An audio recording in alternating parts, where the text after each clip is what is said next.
Hello BSc के commandos, कैसे हो आप? उम्मीद करता हूँ आप अच्छे ही होंगे।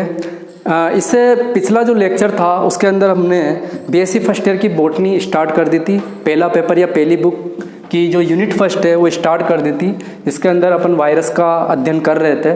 तो वहाँ पर जो पिछला लेक्चर है उसके अंदर अपन ने वायरस की हिस्ट्री पढ़ ली थी, वायरस के प्रमुख विभेदक लक्षण पढ़ लिए थे। इसके अलावा वायरस की सजीव और निर्जीव प्रकृति का भी हमने अध्ययन कर लिया था। तो आज हम इस लेक्चर के अंदर वायरस की संरचना और बैक्टीरियोफेज वायरस और बैक्टीरियोफेज वायरस की संरचना का अध्ययन करने वाले हैं। लेकिन उससे पहले वायरस के संदर्भ में अपन दो क्वेश्चंस मैं आपसे कर लेता हूँ। वायरस के संदर्भ में मेरे पास जो क्वेश्चन है, क्वेश्चन फर्स्ट, वायरस के संदर्भ में मेरा जो क्वेश्चन फर्स्ट है वो है, क्या प्रतिजैविक पदार्थों के प्रति प्रतिरोधी होते हैं वायरस? प्रतिजैविक जो पदार्थ होते हैं क्या उनके प्रति वायरस प्रतिरोधी होते हैं? इसका मतलब ये है, क्या वायरसों पर प्रतिजैविक पदार्थों का असर होता है या नहीं होता है? ठीक है ना, प्रतिजैविक पदार्थ। ठीक है, इसके बाद दूसरा जो क्वेश्चन है वो मेरा ये है कि क्या ये प्रोटीन संश्लेषण करते हैं? वायरसों के पास प्रोटीन संश्लेषण से संबंधित तंत्र उपस्थित होता है या नहीं होता है? तो पहला क्वेश्चन प्रतिजैविक पदार्थों से है कि प्रतिजैविक पदार्थों का असर होता है या नहीं होता है, या प्रतिजैविक पदार्थों के द्वारा ये नष्ट होते हैं या नहीं होते हैं। दूसरा क्वेश्चन प्रोटीन संश्लेषण करते हैं या नहीं करते हैं वायरस।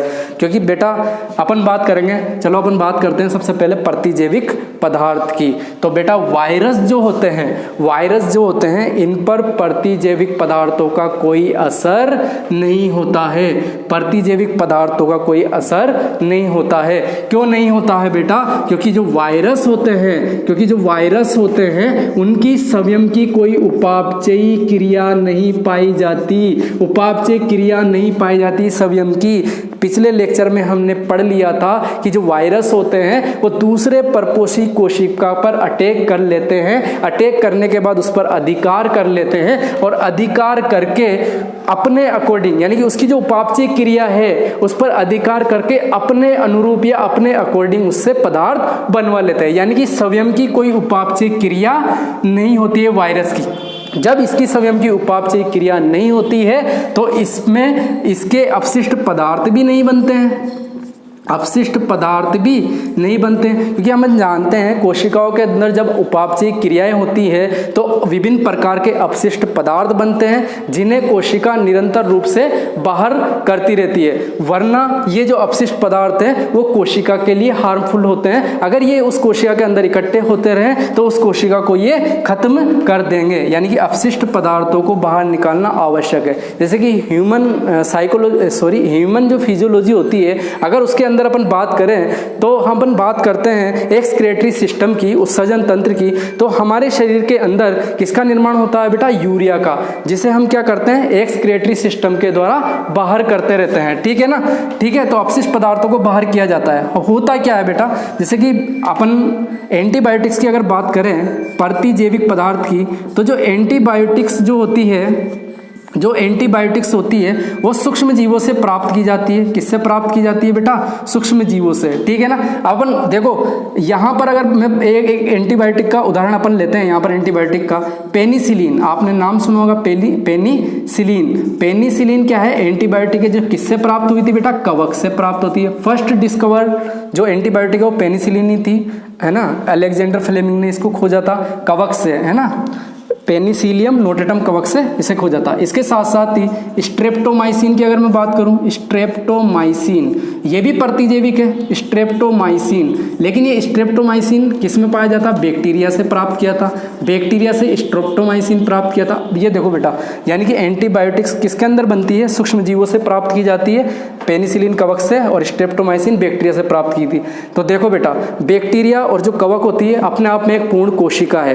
बैक्टीरिया और कवक क्या है? अपने आप में एक पूर्ण कोशिका है। उसके अंदर उपापचय क्रिया होती है बैक्टीरिया के अंदर और कवक के अंदर, और इससे अपशिष्ट पदार्थ बनते हैं। दरअसल जो एंटीबायोटिक्स होते हैं वो बेटा अपशिष्ट पदार्थ ही होते हैं सूक्ष्म जीवों के।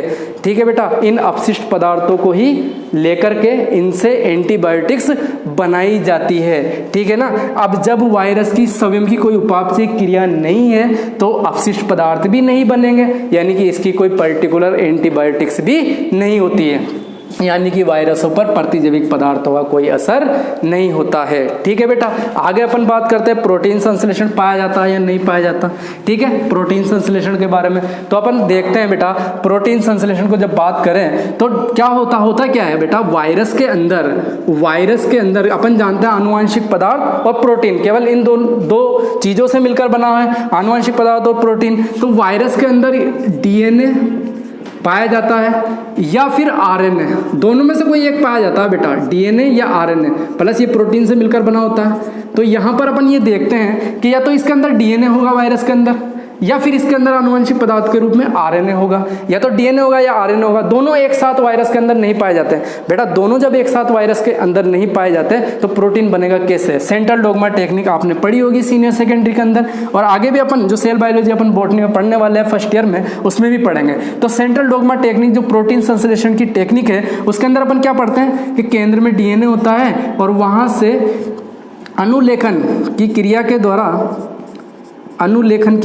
द्वारा है ना बेटा, ट्रांसक्रिप्शन, अनुलेखन की जो क्रिया होती है उसके द्वारा मैसेंजर आरएनए का फॉर्मेशन होता है केंद्रक के अंदर, कोशिका केंद्रक के अंदर। और ये मैसेंजर आरएनए केंद्रक से होता हुआ साइटोप्लाज्म में आकर के किसका निर्माण करता है? प्रोटीन का निर्माण। इस प्रक्रिया को अपन कहते हैं अनुवादन। ठीक है, तो यहाँ पर हो क्या रहा है, यहाँ पर जो प्रोटीन निर्माण की जो क्रिया है या प्रोटीन निर्माण का जो सिस्टम है, उसके अंदर डीएनए की भी आवश्यकता हो रही है और आरएनए की भी आवश्यकता हो रही है। लेकिन अपन को पता है कि वायरस के अंदर या तो डीएनए होगा या फिर आरएनए होगा, एक होता है। ठीक है ना, तो आनुवंशिक पदार्थ या तो डीएनए होता है या आरएनए होता है। तो इसका मतलब ये हुआ कि वायरस के अंदर प्रोटीन संश्लेषण से संबंधित तंत्र नहीं पाया जाता है। प्रोटीन संश्लेषण से संबंधित तंत्र नहीं पाया जाता है। इसका मतलब अगर प्रोटीन संश्लेषण से संबंधित तंत्र नहीं पाया जाता है तो इसके अंदर एंजाइम निर्माण से संबंधित तंत्र भी नहीं पाया जाता है, क्योंकि जब प्रोटीन्स ही नहीं बनेंगे तो बेटा एंजाइम्स भी कैसे बनेंगे? हम जानते हैं कि जो एंजाइम्स होते हैं वो प्रोटीन से निर्मित कणित होते हैं, तो एंजाइम्स भी नहीं बनेंगे या एंजाइम के निर्माण से संबंधित तंत्र वायरस के अंदर नहीं पाया जाता। जब प्रोटीन संश्लेषण से संबंधित तंत्र नहीं पाया जाता तो एंजाइम्स निर्माण से संबंधित तंत्र भी नहीं पाया जाता है। तो ये अपन ने बात कर ली थी वायरस की, 2 क्वेश्चन अपन ने कंप्लीट किए। ठीक है ना, ये ध्यान रखना कि वायरस पर एंटीबायोटिक का कोई असर नहीं होता है और इसमें प्रोटीन संश्लेषण भी नहीं पाया जाता है। अब आप यूँ ऐसे भी सोच सकते हैं कि वायरस के अंदर प्रोटीन संश्लेषण नहीं है तो वायरस जो प्रोटीन से मिलकर बना होता है वो प्रोटीन कहाँ से आया? ठीक है, तो वो प्रोटीन बेटा क्या होता है कि जो पर्पोसी जो था जिस पर हमला किया था उसकी उपापचयी क्रियाओं पर कंट्रोल करके वो उससे अपना अकॉर्डिंग प्रोटीन बना लेता है, तो अपना काम निकाल लेता है वो। अब अपन बात करेंगे, इंपॉर्टेंट टॉपिक है वायरस की संरचना। किसकी बात करेंगे बेटा? अपन बात करते हैं वायरस की संरचना की, स्ट्रक्चर ऑफ वायरस, वायरस की संरचना। ठीक है बेटा, वायरस की संरचना, स्ट्रक्चर ऑफ वायरस। और बिल्कुल बोर्ड पर आपका ध्यान होना चाहिए, बिल्कुल अच्छे से समझाया जाएगा। कुछ आता नहीं है तो कमेंट कर सकते हो, आप पूछ सकते हो। ठीक है, 2012 के अंदर 10 नंबर का क्वेश्चन था यहाँ से, वायरस की संरचना और उसका रासायनिक संगठन, क्योंकि इसमें एंजाइम और कार्बोहाइड्रेट्स वगैरह भी पाए जाते हैं, तो उसके बारे में भी बताना था। ठीक है, तो वायरस की संरचना के बारे में अपन पढ़ेंगे आगे। तो सबसे पहले अपन वायरस की संरचना को बना लेते हैं, भाई वायरस कैसा दिखता है। तो ठीक है, तो वायरस की संरचना में उसके सेंट्रल में यानी कि उसके बिल्कुल मध्य में एक सेंट्रल क्रोड पाया जाता है, और इस सेंट्रल क्रोड के भीतर यानी कि जो सेंट्रल क्रोड है डीएनए अथवा आरएनए से मिलकर बना होता है। ये डीएनए या आरएनए सिंगल स्ट्रैंड भी हो सकता है या फिर ये डबल स्ट्रैंड भी हो सकता है, यानी कि एक सूत्री भी हो सकता है या द्विसूत्री भी हो सकता है। इस सेंट्रल क्रोड के चारों तरफ कैप्सिड का आवरण पाया जाता है, जो कि प्रोटीन का आवरण होता है। अपन ने कहा था, क्या कहा था कि जो वायरस होता है आनुवंशिक पदार्थ तो प्रोटीन से निर्मित होता है।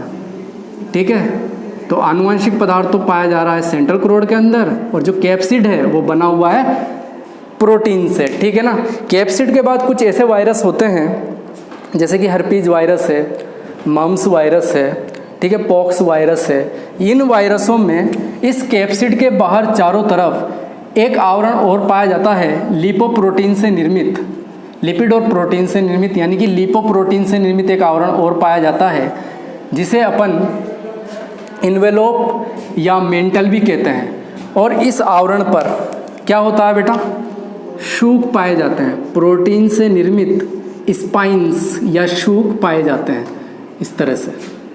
ठीक है बेटा, अभी डिटेल स्टडी करने वाले हैं अपन, ये तो अपन ने संरचना बना दी है, अभी डिटेल स्टडी करने वाले हैं। ठीक है, तो वायरस की संरचना, इससे पहले वाले लेक्चर में अपन ने बता दिया कि जो वायरस होता है उसकी जो प्रकृति होती है वो कणीय होती है, कण के समान संरचना है, डीएनए अथवा आरएनए या प्रोटीन से मिलकर बना होता है। दूसरी बात कि अकोशिकीय जीव होता है, क्या होता है, अकोशिकीय, यानी कि कोशिका के समान यहाँ पर अंगक वगैरह, सेल मेम्ब्रेन, सेल वॉल वगैरह नहीं पाए जाते हैं। एक बात और, इसे केवल इलेक्ट्रॉन माइक्रोस्कोप से ही देखा जाता है, तो जो इसकी संरचना की जो स्टडी की है वो इलेक्ट्रॉन माइक्रोस्कोप से ही की गई है।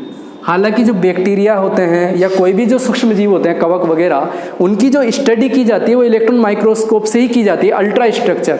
क्योंकि नॉर्मल जो लेंस होते हैं या जो नॉर्मल जो कंपाउंड माइक्रोस्कोप होते हैं, नॉर्मल माइक्रोस्कोप होते हैं, उनसे केवल उसकी बाह्य आकारी का पता लगता है, बाह्य आकारिकी का पता लगता है। लेकिन जब इलेक्ट्रॉन माइक्रोस्कोप का यूज करते हैं तो उस कोशिका के अंदर भी क्या क्या चीज़ें हैं, कौन कौन से अंग हैं, कौन कौन से भाग हैं, उनका भी पता चल जाता है। तो जब अपन बैक्टीरिया की परासंरचना की बात करें, वायरस की परासंरचना या अल्ट्रा स्ट्रक्चर ऑफ माइकोप्लाज्मा की परासंरचना की बात करें, तो वहाँ पर इलेक्ट्रॉन माइक्रोस्कोप को ही काम में लिया जाता है। इलेक्ट्रॉन माइक्रोस्कोप के द्वारा इस संरचना का पता चलता है। तो यहाँ पर इलेक्ट्रॉन माइक्रोस्कोप से इसकी स्टडी की गई। अब जब स्टडी की गई, अपन को पता है कि इसके अंदर वायरस की संरचना में केवल और केवल क्या, कौन से भाग पाए गए, कौन से पदार्थ पाए गए, आनुवंशिक पदार्थ और प्रोटीन। तो यहाँ पर यूँ देखा गया इलेक्ट्रॉन माइक्रोस्कोप से स्टडी करने पर कि जो वायरस होता है डीएनए अथवा आरएनए प्लस प्रोटीन से मिलकर बना होता है, डीएनए अथवा आरएनए प्लस प्रोटीन से मिलकर ये बना होता है।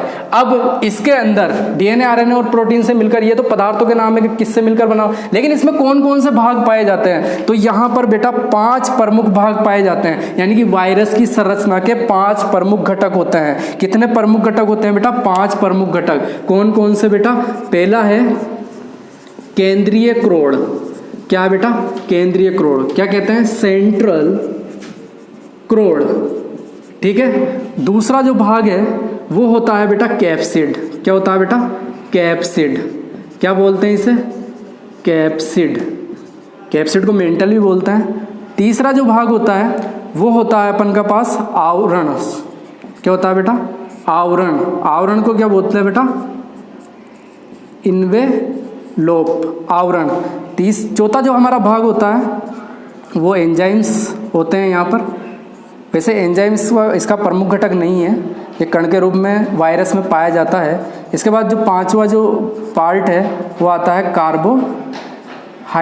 कार्बोहाइड्रेट्स भी वायरस के अंदर खोजे गए हैं। मुख्य जो भाग है वायरस की संरचना के, वो केंद्रीय क्रोड़, कैप्सिड और आवरण ही है। यानी कि ये जो 3 भाग है, केंद्रीय क्रोड़, कैप्सिड और आवरण, यही इस वायरस की संरचना के मुख्य भाग है या फंडामेंटल क्या है, कंपोनेंट्स है या प्रमुख घटक है, आधारभूत घटक है। केंद्रीय क्रोड़, कैप्सिड और आवरण। एंजाइम्स और कार्बोहाइड्रेट तो वैसे ही पाए जाते हैं जो कि कुछ वायरसों में ही पाए जाते हैं। ठीक है ना, आगे अपन बात करते हैं सबसे पहले केंद्रीय क्रोड़ के बारे में। डिटेल स्टडी कर लेते हैं एक एक की।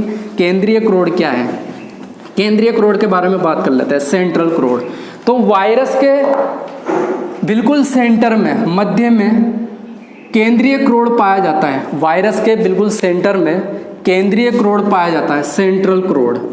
सेंट्रल क्रोड़ क्या पाई जाती है बेटा, सेंट्रल क्रोड़ पाई जाती है। और ये जो सेंट्रल क्रोड़ है ये बनी होती है डीएनए अथवा आरएनए से। यानी कि इस सेंट्रल क्रोड़ के अंदर डीएनए आरएनए पाया जाता है। या तो डीएनए पाया जाएगा, बता दिया पहले, या फिर आरएनए पाया जाएगा। अब ये सिंगल स्ट्रैंड भी हो सकते हैं, डबल स्ट्रैंड भी हो सकते हैं। तो बेटा यहाँ पर बात कर रहे हैं केंद्रीय क्रोड़ की, तो वो सेंट्रल क्रोड़ जो होता है वो बना होता है किससे बेटा, डीएनए अथवा आरएनए से मिलकर बना होता है। सेंट्रल क्रोड जो होता है बेटा डीएनए अथवा आरएनए से मिलकर बना होता है। केंद्रीय भाग होता है, कौन सा भाग होता है वायरस का? वायरस का बेटा ये क्या कौन सा भाग होता है? केंद्रीय भाग होता है। आनुवंशिक पदार्थ से मिलकर बना हुआ केंद्रीय भाग होता है। अब देखो बेटा इस केंद्रीय भाग में यानी कि सेंट्रल क्रोड में या तो डीएनए पाया जाता है या फिर इसके अंदर क्या पाया जाता है बेटा? आरएनए। दोनों में से कोई एक पाया जाएगा। हम अगर बात करें कि डीएनए भाई कौन से वायरस में पाया जाएगा, तो अधिकांश जंतु वायरसों में क्या पाया जाता है बेटा? डीएनए पाया जाता है। और इसके साथ ही जो जीवाणुभोजी वायरस होते हैं, जीवाणुभोजी यानी कि बैक्टीरियोफेज वायरस होते हैं, उनके अंदर भी क्या पाया जाता है बेटा? डीएनए। यानी कि वो डीएनए प्रोटीन से मिलकर बने होते हैं, अधिकांश जंतु वायरस और जीवाणुभोजी। अगर मैं आरएनए की बात करूं तो आरएनए अधिकांश पादप वायरसों में क्या पाया जाता है बेटा? अधिकांश जो पादप वायरस होते हैं उनके अंदर पाया जाता है, क्या पाया जाता है? आरएनए। अधिकांश पादप वायरसों के अंदर क्या पाया जाता है?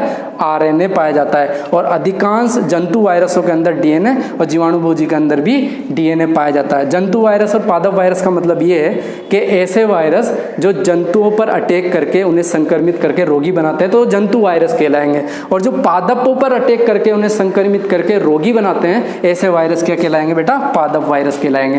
तो पादप वायरसों में जनरली आरएनए पाया जाता है, जबकि जंतु वायरस और जीवाणुभोजियों में क्या पाया जाता है बेटा? डीएनए पाया जाता है। हम बात कर लेते हैं आगे, जैसे कि एक सूत्रीता और द्विसूत्रीता के आधार पर, क्योंकि अपन जानते हैं डीएनए और आरएनए सिंगल स्ट्रैंड और डबल स्ट्रैंड रूप में पाए जा सकते हैं। तो अगर अब मैं बात करूं सिंगल स्ट्रैंड आरएनए, तो ये किस में पाया जाता है?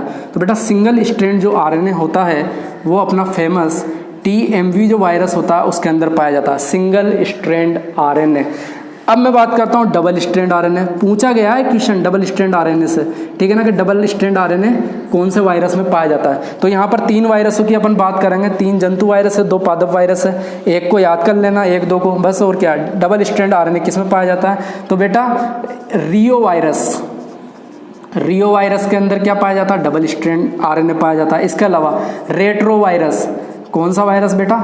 रेट्रो वायरस, ठीक है, इसके अंदर भी क्या पाया जाता है? Double strand RNA. इसके अलावा ब्लू टंग रोग या ब्लू टंग वायरस, इसके कारण से क्या होती है? जो जीभ होती है, ठीक है, जो टंग होती है वो क्या हो जाती है? नीली हो जाती है, ब्लू टंग वायरस। अब ये सारे के सारे जो 3 वायरस हैं, रियो, रेट्रो और ब्लू टंग वायरस, ये जंतु वायरस है बेटा, ठीक है। कौन सा वायरस है? तो जंतु वायरस है ये, ठीक है ना। इसके अलावा अगर मैं बात करूं इस सिंगल स्ट्रैंड आरएनए के बारे में ही, तो यहाँ पर राइस ड्वार्फ वायरस का भी नाम आता है, राइस ड्वार्फ वायरस। अब ये जो वायरस होता है बेटा, ये जो चावल का जो पौधा होता है, इस वायरस के कारण से क्या होता है? इसमें कौन से करैक्टर पैदा होते हैं इस वायरस के संक्रमण के कारण से? कि ये बौना रह जाता है, जिससे इसकी उत्पादक जो क्षमता होती है, उत्पादन क्षमता, वो कम हो जाती है। इसके अलावा वाउंड ट्यूमर वायरस, ठीक है। तो ये दोनों के दोनों पादप वायरस है। कौन सा वायरस है बेटा? पादप वायरस, जिसके अंदर क्या पाया जाता है? जिसके अंदर dsRNA यानी कि डबल स्ट्रैंड आरएनए पाया जाता है। वाउंड ट्यूमर जो वायरस होता है वो पादपों में गांठों का या ट्यूमर का निर्माण करता है। आगे बात करें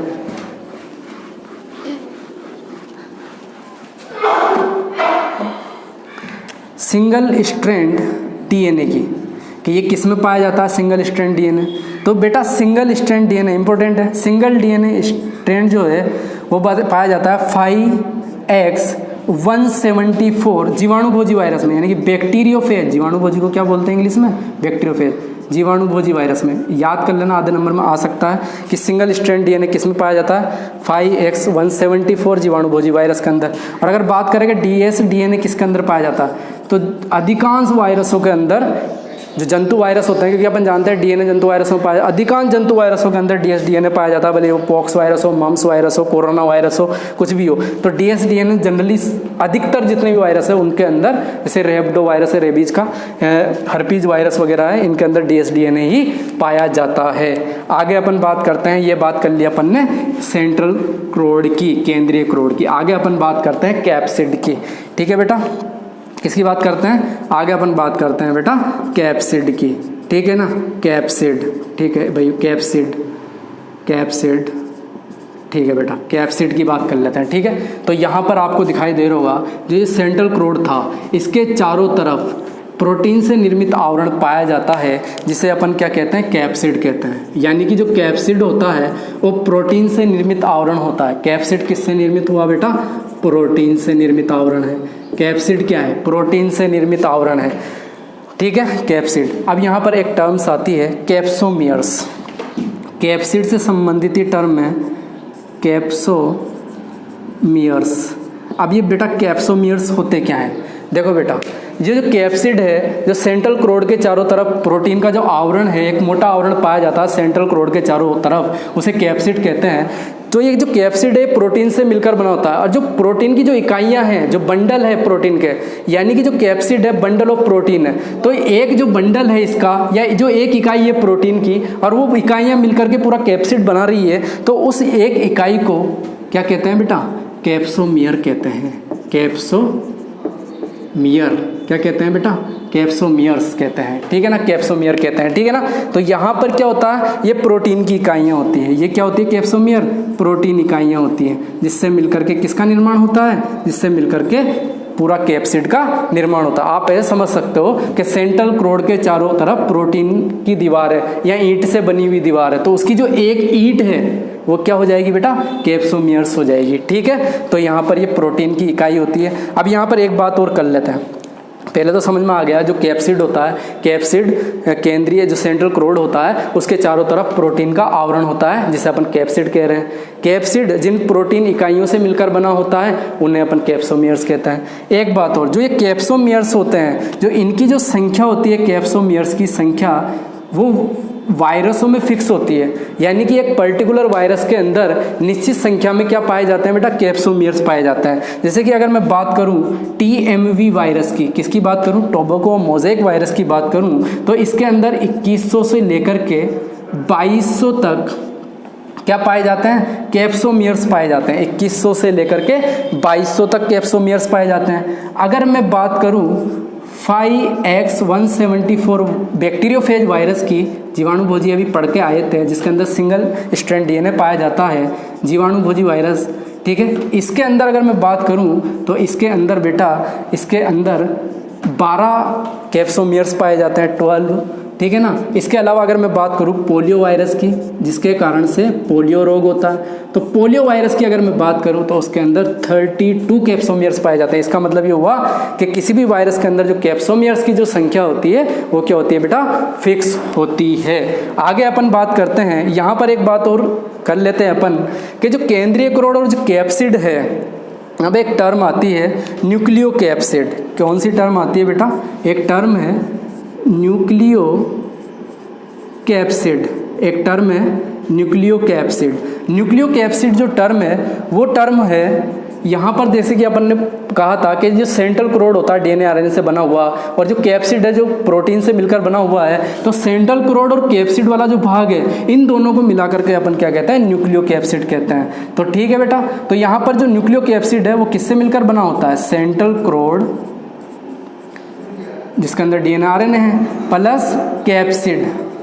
ठीक है, सेंट्रल क्रोड, और सेंट्रल क्रोड के अंदर न्यूक्लिक एसिड पाया जाता है, तो न्यूक्लियो कैप्सिड से कैप्सिड बन गया, तो न्यूक्लियो कैप्सिड, यानी कि सेंट्रल क्रोड और कैप्सिड से मिलकर क्या बनता है, न्यूक्लियो कैप्सिड बनता है। तो न्यूक्लियो कैप्सिड का मतलब क्या होता है, न्यूक्लियो कैप्सिड केंद्रीय क्रोड और कैप्सिड को मिला करके न्यूक्लियो कैप्सिड कहा जाता है। ठीक है ना, ये हो गया। ठीक है ना, आगे अपन बात करते हैं आवरण की, इनवेलोप की। ठीक है ना, इनवेलोप को मेंटल भी कहा जाता है। आवरण की अपन बात कर लेते हैं, इनवेलोप की। ठीक है बेटा, आवरण थर्ड है अपन का आवरण, जिसे अपन क्या बोलते हैं बेटा, इनवेलोप। इनवेलोप जैसे बोलते हैं अपन बेटा, मेंटल भी बोलते हैं। क्या बोलते हैं, मेंटल, पागल वाला मेंटल नहीं। ठीक है, जैसे मेंटल कोर सिद्धांत आपने पढ़ा होगा, पर्रोसिकाग्र के सिद्धांत पढ़ोगे पादपों के अंदर, मूल शिखाग्र के सिद्धांत जिसमें मेंटल कोर सिद्धांत आता है, ठीक है ना। तो मेंटल का मतलब है बाह्य आवरण, तो आवरण की अपन बात कर रहे हैं। तो कुछ ऐसे वायरस होते हैं बेटा जिसके अंदर भाई सेंट्रल करोड और कैप्सिड तो सामान्य जितने वायरस है उसके अंदर पाया जाता है, लेकिन कुछ वायरस ऐसे होते हैं तो उनके अंदर न्यूक्लियो जो कैप्सिड हमारा बना है सेंट्रल करोड और सेंट्रल करोड और कैप्सिड से मिलकर, इसके अलावा भी एक अतिरिक्त परत, एक अतिरिक्त आवरण पाया जाता है जिसे अपन क्या बोलते हैं बेटा, इन्वेलोप बोलते हैं। जैसे कि यहाँ पर ये जो आवरण है वो क्या कहलाएगा, इन्वेलोप कहलाता है। क्या कहलाता है, या मेंटल कहलाता है, ठीक है, इन्वेलोप या वो क्या कहलाता है बेटा, मेंटल कहलाता है। अब ये किससे मिलकर बना होता है, ये बेटा बना होता है लिपिड यानी कि वसा प्लस प्रोटीन, लिपिड और प्रोटीन से मिलकर बना होता है। शॉर्ट में अपन इसको लिपोप्रोटीन भी कहते हैं। क्या बोलते हैं बेटा, क्या बोलते हैं बेटा, लिपोप्रोटीन। यानी कि जो आवरण होता है वो लिपिड और प्रोटीन से मिलकर बना होता है। इन शॉर्ट अपन क्या बोलते हैं, लिपोप्रोटीन। यानी कि लिपोप्रोटीन से मिलकर क्या बना होता है, इन्वेलोप, झिल्ली समान संरचना होती है। और इसकी जो मोटाई होती है बेटा, मैं मोटाई यहाँ पर लिख देता हूँ, 100 से लेकर के 150 एंगस्ट्रॉम के बीच में होती है। 100 to 150 एंगस्ट्रॉम इस आवरण की क्या होती है बेटा, इस आवरण की मोटाई होती है। अगर इसकी मोटाई की बात करें तो मोटाई होती है बेटा 100 to 150 एंगस्ट्रॉम, ठीक है ना। और इस आवरण पर क्या पाए जाते हैं बेटा, स्पाइंस पाए जाते हैं, शूक पाए जाते हैं, जो कि किससे बने होते हैं, प्रोटीन से बने होते हैं। किससे बने होते हैं बेटा, प्रोटीन से, शूक, ठीक है ना। ये जो पाए जा रहे हैं बेटा, इनको क्या कहेंगे बेटा अपन, स्पाइंस, ठीक है, शूक। ये स्पाइन यहाँ पर पाए जाते हैं जो कि किससे निर्मित होते हैं बेटा, ये निर्मित होते हैं बेटा प्रोटीन से। किससे बनते हैं ये, प्रोटीन से, ठीक है ना। अब यहाँ पर जो निकटवर्ती जो दो शूक हैं स्पाइन से, इनके बीच की अगर दूरी पूछ ली जाए तो वो दूरी होती है 70 to 90 एंगस्ट्रॉम के बीच में, ठीक है। 70 से 90 एंगस्ट्रॉम के बीच में दो शूक के बीच की क्या होती है बेटा, दूरी होती है। यहाँ पर आवरण की बात कर ली है। अब एक टर्म और आती है जिसे उसको याद करना आवश्यक है, आधे नंबर में पूछा जा सकता है, लिपोवायरस पूछ लिया जाता है कि भाई लिपोवायरस किसे कहते हैं, लिपोवायरस संबंधित है इस आवरण से, ठीक है, लिपोवायरस। तो बेटा लिपोवायरस ऐसे वायरस जिनके अंदर जिनकी संरचना में क्या पाया जाता है, आवरण पाया जाता है। क्या कहलाते हैं, लिपोवायरस। यानी कि आवरण युक्त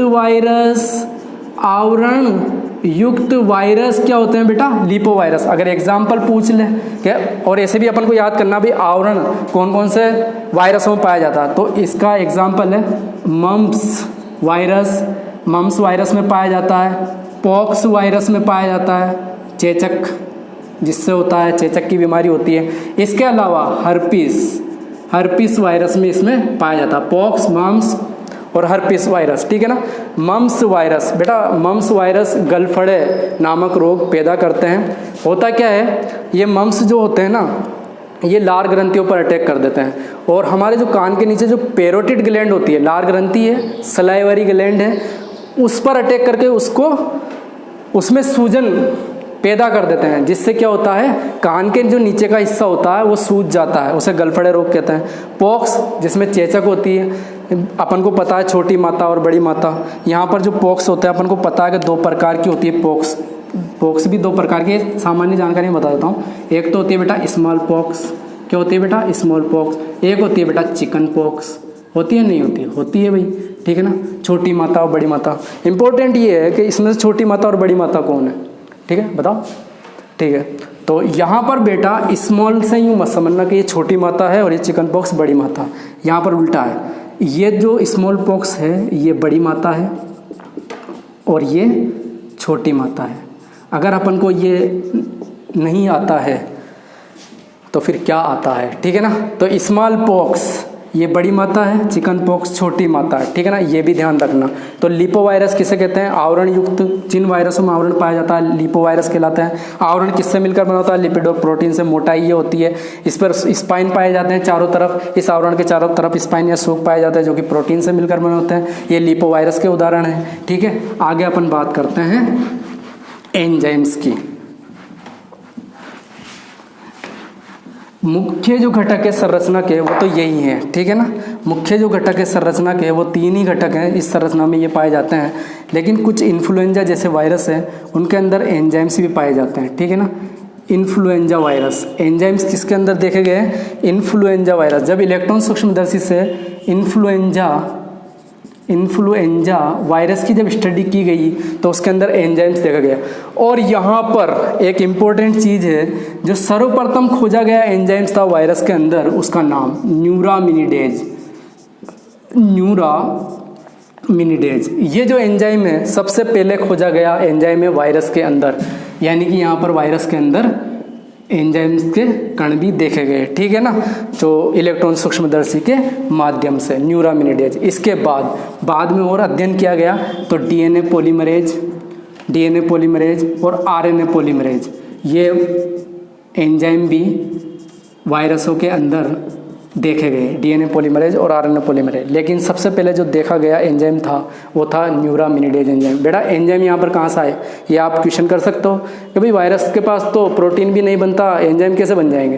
तो ठीक है बेटा, तो ये क्या होता है कि जब परपोषी पर किसी परपोषी पर अटैक करते हैं, उसकी उपापचयी क्रिया को अपने कंट्रोल में ले लेते हैं, तो कुछ एंजाइम्स अपने भीतर ही रख लेते हैं, ठीक है। तो वहाँ से आए थे ये एंजाइम्स, ठीक है। इसके बाद अपन बात करते हैं आगे एंजाइम्स के बाद कार्बोहाइड्रेट्स की, ठीक है बेटा। किसकी बात कर लेते हैं? कार्बोहाइड्रेट्स की, कार्बोहाइड्रेट्स की, ठीक है। तो ये ज़्यादा इम्पोर्टेंट नहीं है। कुछ एंजाइमों में इलेक्ट्रॉन सूक्ष्मदर्शी के द्वारा जब अध्ययन किया गया, इन्फ्लुएंजा, इसमें भी इन्फ्लुएंजा ही है, इन्फ्लुएंजा जो वायरस है उसके अंदर कुछ कार्बोहाइड्रेट्स के कण, उस वायरस के अंदर, इन्फ्लुएंजा वायरस के अंदर कार्बोहाइड्रेट्स के कण भी देखे हैं, ठीक है ना बेटा। अब अच्छा किसी वायरस के अंदर अगर एंजाइम है तो वो क्या काम करेगा? तो वो वृद्धि वगैरह में सहायक होगा, वृद्धि और जनन में सहायक होगा, रोग क्षमता को बढ़ा देता है वायरस की, जिनमें एंजाइम्स पाए जाते हैं, ठीक है ना। तो यहाँ पर अपन ने लगभग वायरस की संरचना की डिटेल स्टडी कर ली है।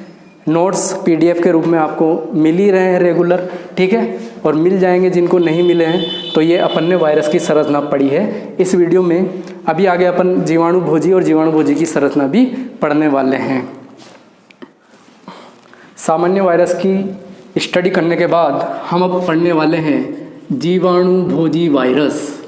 जीवाणु भोजी वायरस एक विशिष्ट प्रकार का वायरस होता है जिसकी बेसिक जो स्ट्रक्चर होती है, बेसिक जो संरचना होती है वो सामान्य वायरस के समान ही होती है, जो कि अभी अपन पढ़ के आए थे। वही यहाँ पर सेंट्रल क्रोड होगा, प्रोटीन होगा, सेंट्रल क्रोड में वही आनुवंशिक पदार्थ होगा, प्रोटीन से जो निर्मित आवरण कैप्सिड होगा, कैप्सिड कैप्सोमियर से मिलकर बना होगा। तो इसकी जो बेसिक जो घटक होते हैं इसकी स्ट्रक्चर के, जीवाणु भोजी वायरस के, वो बिल्कुल सामान्य वायरस के समान ही होते हैं, बस इसकी संरचना में थोड़ा डिफरेंट होता है। तो जीवाणु भोजी वायरस को अपन पढ़ रहे हैं बैक्टीरियोफेज वायरस, इंग्लिश में बोलते हैं बैक्टीरियोफेज वायरस, बैक्टीरियोफेज वायरस, इसको अपन पढ़ने वाले हैं। जीवाणु भोजी वायरस विशिष्ट प्रकार के वायरस होते हैं, सामान्य वायरसों से थोड़ा अलग है जीवाणु भोजी वायरस।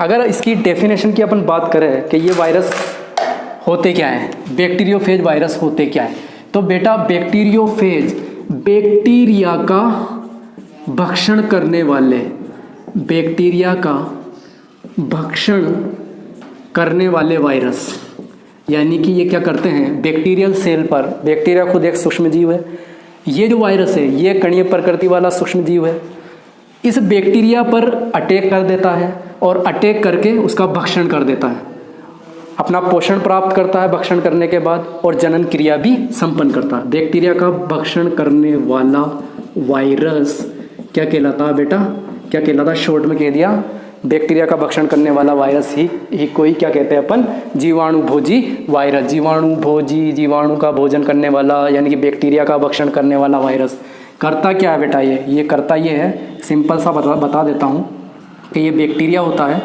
बैक्टीरिया का जो आकार होता है वो बहुत बड़ा होता है, जबकि जो जीवाणु भोजी जो होते हैं ये षटकोणीय प्रकृति का वायरस कण होता है जिसमें पूंछ पाई जाती है। ये इसकी संरचना में थोड़ा सा डिफरेंट होता है। पुच्छ का पाया जाना, टेल का पाया जाना, और उस टेल के आधारी भाग पर हेक्सागोनल या षटकोणीय प्लेट का पाया जाना और उस पर स्पाइक का पाया जाना। ठीक है, तो स्पाइक वगैरह यहाँ पर पाए जाते हैं। अब ये क्या करता है, ये जो फेज वायरस है, बैक्टीरियोफेज वायरस, इस बैक्टीरिया पर अटैक कर देता है और अटैक करके यहाँ पर अपना डीएनए को, जो डीएनए, जो इसका जो डीएनए था उसको यहाँ पर स्थानांतरित करवा देता है। इसकी डिटेल स्टडी अपन जब बैक्टीरिया में जनन पढ़ेंगे, लैंगिक जनन, जहाँ पर आनुवंशिक पुनर्योजन को अपन को पढ़ना है, वहाँ पर पारकर्मण को अपन पढ़ने वाले हैं। पारकर्मण में हम जीवाणु भोजी के द्वारा होने वाले जनन को ही पढ़ेंगे, तो ये आगे अपन को पढ़ना है डिटेल में। ठीक है, तो फिर बेटा थोड़ा सा मैं ऐसे समझा देता हूँ कि यहाँ पर इसका डीएनए आ जाता है। ये डीएनए अपने अकॉर्डिंग यहाँ पर क्या बनवा लेता है, प्रोटीन्स बनवा लेता है। प्रोटीन्स वगैरह बना बनू के यहाँ पर ये जनन को भी, यानी कि यहाँ पर वृद्धि भी करता है, वृद्धि कर लेता है, फिर अपनी संख्या बढ़ा लेता है। डीएनए के रेप्लिकेशन के द्वारा इसकी संख्या भी बढ़ जाती है, यानी कि ये जनन भी करता है। और फिर जब यहाँ पर बहुत सारी संख्या में जब जीवाणु भोजी बन जाते हैं, उसके कारण से, दबाव के कारण से, दबाव किस पर पड़ता है, बैक्टीरिया की भित्ति पर पड़ता है और ये बैक्टीरिया की भित्ति फट जाती है, जिससे जो बैक्टीरियोफेज वायरस है वो बाहर आ जाते हैं। बहुत सारे बैक्टीरियोफेज वायरस बाहर आ जाते हैं। ठीक है, तो ये तो इसको अपन तो वैसे भी डिटेल स्टडी में बाद में पढ़ना है। तो बेटा बैक्टीरिया का भक्षण करने वाले वायरस क्या कहलाते हैं, बैक्टीरियोफेज वायरस। विशिष्ट प्रकार के वायरस होते हैं जिन्हें अपन क्या कह रहे हैं, बैक्टीरियोफेज वायरस। बेटा इसकी जो खोज की थी बैक्टीरियोफेज जो वायरस है, इसकी जो खोज की थी वो ट्वाल्ट और हेरिल नामक वैज्ञानिक ने की थी। कौन से वैज्ञानिक ने, ट्वाल्ट तथा हेरिल नामक वैज्ञानिकों ने, दो वैज्ञानिक थे, ट्वाल्ट व हेरिल। 1915 में, 1915 में इन्होंने किसकी खोज की थी, जीवाणु भोजी वायरस की। यानी कि जीवाणु भोजी जो वायरस होते हैं उनकी जो खोज है वो वायरस से भी पहले की है। यानी कि जीवाणु भोजी वायरसों को किसके पहले, जो सामान्य वायरस है उससे पहले भी देख लिया गया था। क्योंकि जो जीवाणु भोजी वायरस होते हैं ये क्या होते हैं, कणीय प्रकृति तो है, लेकिन इनका जो आकार होता है वो जो सामान्य जो वायरस पड़ा था उससे ज़्यादा होता है। अपन बात करते हैं जो सामान्य वायरस है उसकी खोज इलेक्ट्रॉन सूक्ष्मदर्शी के बाद ही संभव हो पाई थी, और इलेक्ट्रॉन सूक्ष्मदर्शी की खोज तो 1933 में हुई थी। इसका मतलब वायरस की खोज इसके बाद हुई थी। ठीक है ना, लेकिन अपन कह रहे हैं कि 1915 में ट्वाल्ट तथा हेरिल ने बैक्टीरियोफेज वायरस की खोज कर ली थी। यानी कि जो सामान्य वायरस जो अपन पढ़ का है उसकी खोज से पहले ही जीवाणु भोजी वायरस की खोज हो चुकी थी। यानी कि बैक्टीरिया पर आक्रमण करने वाला कौन, वायरस क्या कहलाता है, जीवाणु भोजी वायरस। अब अच्छा, ये जो जीवाणु भोजी जो वायरस है, बैक्टीरियोफेज जो वायरस है, इसका जो नाम है बैक्टीरियोफेज, जो नाम है बैक्टीरियोफेज यानी कि जीवाणु भोजी वायरस का जो जीवाणु भोजी जो नाम है वो किसने दिया था बेटा, हेरिल ने दिया था। वही जो इसका खोज करता है। भाई खोज किसने की थी, ट्वाल्ट और हेरिल ने तो की थी। किसने की थी, ट्वाल्ट व हेरिल ने की थी। ट्वाल्ट और हेरिल ने मिलकर ही तो की थी, लेकिन जो नाम दिया था वो किसने दिया था बेटा, ये ध्यान रखना, हेरिल ने नाम दिया था। खोज तो ट्वाल्ट और हेरिल ने 1915 में की थी, लेकिन जो नाम है बैक्टीरियोफेज वायरस को बैक्टीरियोफेज किसने कहा था, वो बेटा हेरिल ने कहा था। इसके बाद अपन बैक्टीरियोफेज वायरस की संरचना की स्टडी अगले नेक्स्ट लेक्चर में करेंगे।